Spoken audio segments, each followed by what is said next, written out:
Tonton video ini sampai selesai agar Anda tidak gagal paham.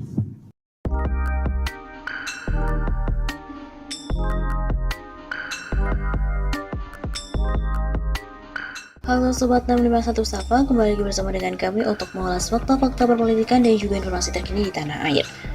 Beginilah fakta-fakta Anies Baswedan yang bukan merupakan seorang pembohong. Anies Baswedan sudah lebih dari 4 tahun mengemban amanah mulia sebagai Gubernur DKI Jakarta. Tugas Anies Baswedan sebagai Gubernur DKI Jakarta akan berakhir tahun depan pada 16 Oktober 2022. Genap 4 tahun mengemban amanah warga Jakarta. 23 janji Anies Sandi saat kampanye Pilkada DKI Jakarta pada tahun 2017 telah ditunaikan nyaris sempurna. Kini pun menjadi Anies Risa. Janji stadion telah Anies Baswedan tunaikan. Pembangunannya 17 Desember 2021 sudah mencapai 89%.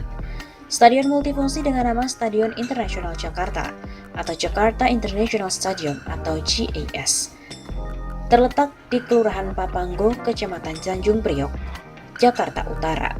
Stadion yang paling spektakuler, didesain sebagai stadion modern kelas dunia, terbaik se-Asia.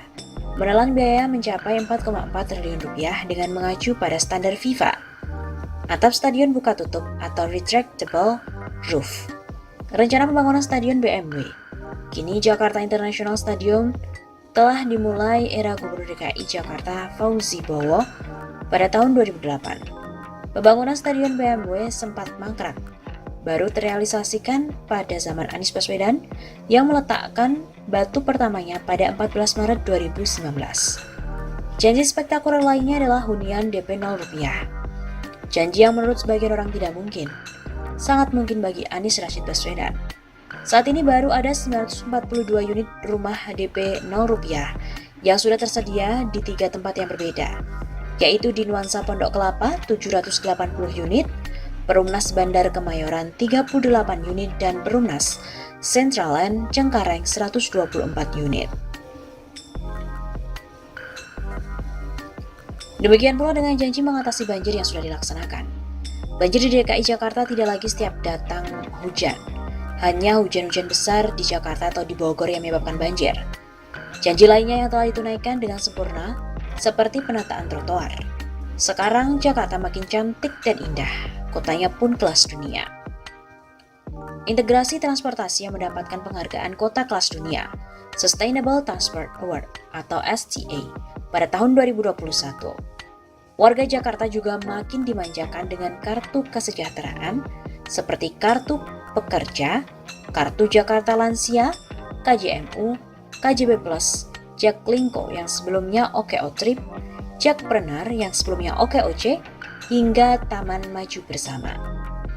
Selanjutnya adalah distribusi pangan murah, perlindungan perempuan dan anak, beragam pagelaran bergengsi di Jakarta, program makanan tambahan untuk anak sekolah, perluasan menerima manfaat penggratisan pajak bumi dan bangunan, pengaspalan jalan-jalan kampung, aksesibilitas Pulau Seribu hingga hibah untuk guru PAUD. Lantas kebohongan yang mana lagi yang kalian ada-adakan untuk gubernur sebaik dan juga yang berprestasi seperti Anies Baswedan? Dalam surat Quran Al-Maidah ayat 8, janganlah sekali-kali kebencianmu terhadap sesuatu kaum mendorong kamu untuk berlaku tidak adil.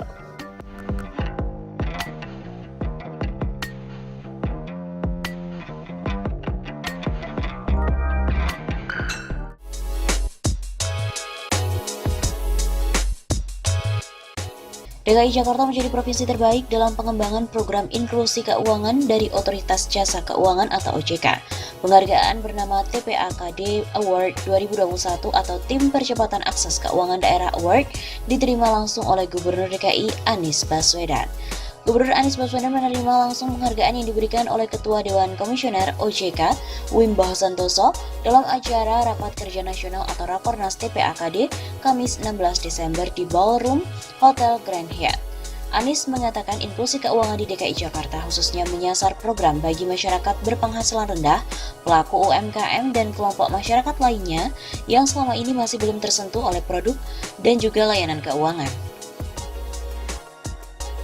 Penghargaan ini pun akan semakin menguatkan ikhtiar pemerintah Provinsi DKI Jakarta untuk menciptakan inovasi dan terobosan baru untuk meningkatkan inklusi dan literasi keuangan di DKI Jakarta. Begitu ujarnya.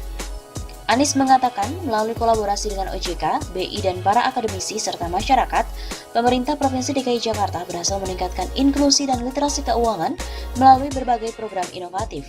Beberapa program inovatif inklusi dan literasi keuangan yang dilakukan Pemprov DKI Jakarta diantaranya Satu Rekening, Satu Pelajar atau Kejar, dan Jaklinggo Goes to School. Kemudian yang kedua, Green Financing dalam bentuk gerakan menabung dengan sampah dan juga biokonversi sampah organik dengan Magot BSF. Kemudian yang ketiga, pemberdayaan UMKM. Yang pertama melalui kegiatan Jackpreneur, pemerintah Provinsi DKI Jakarta memberikan pelatihan pendampingan perizinan, pemasaran, dan juga permodalan kepada 283.375 UMKM. Lalu yang kedua, selain itu dengan kegiatan kolaborasi sosial berskala besar atau KSBB, berhasil menghimpun dana dari masyarakat untuk diberikan kepada UMKM dalam bentuk paket sarana prasarana dan juga paket pelatihan. Lebih lanjut, donasi yang terkumpul tersebut dikelola oleh kolaborator fintech untuk disalurkan kepada UMKM sebagai modal kerja. Kemudian pembentukan Bank Wakaf Mikro sebagai solusi pembiayaan ultramikro. Ketua Dewan Komisioner OJK, Wimbo Santoso mengatakan percepatan akses keuangan di daerah menjadi salah satu strategi dalam mendukung pemulihan perekonomian Indonesia dan pencapaian target inklusi keuangan sebesar 90% pada tahun 2024. TPA-KD, kata Wimbo, menjadi wadah untuk membangun sinergi antara OJK dan segenap pemangku kepentingan di daerah baik pemerintah provinsi, kabupaten, ataupun kota madya. Baru-baru ini, Pemprov DKI Jakarta telah meraih penghargaan Tim Percepatan Akses Keuangan Daerah atau TPA-KD tahun 2021 sebagai provinsi terbaik dalam pengembangan program inklusi keuangan di wilayah perkotaan. Gubernur DKI Jakarta Anies Baswedan sendiri telah menerima langsung penghargaan yang diberikan oleh Ketua Dewan Komisioner OJK Wimbo Santoso dalam acara rapat kerja nasional di Ballroom Hotel Grand Hyatt Kamis 16 Desember. Atas penghargaan tersebut, Gubernur Anies juga mengungkapkan terima kasih kepada OJK, Bank Indonesia, para akademisi, masyarakat, dan juga pihak-pihak terkait yang telah mendukung pengembangan dan peningkatan program inklusi keuangan di DKI Jakarta. Gubernur Jakarta, Anies Baswedan juga menyampaikan rasa terima kasih kepada jajaran Pemprov DKI yang telah berkomitmen untuk meningkatkan inklusi keuangan di Jakarta. Khususnya program bagi masyarakat berpenghasilan rendah, pelaku UMKM, dan kelompok masyarakat lain yang selama ini masih belum tersentuh oleh produk dan layanan keuangan. Penghargaan ini akan semakin menguatkan ikhtiar Pemprov DKI untuk menciptakan inovasi dan terobosan baru, meningkatkan inklusi dan literasi keuangan di DKI. Hal ini diharapkan dapat mendorong pertumbuhan ekonomi dan meningkatkan kesejahteraan masyarakat, serta mendukung pemulihan ekonomi nasional. Anies juga menambahkan melalui kolaborasi dengan OJK, BI, dan para akademisi, Pemprov DKI telah berhasil meningkatkan inklusi dan literasi keuangan melalui berbagai program inovatif.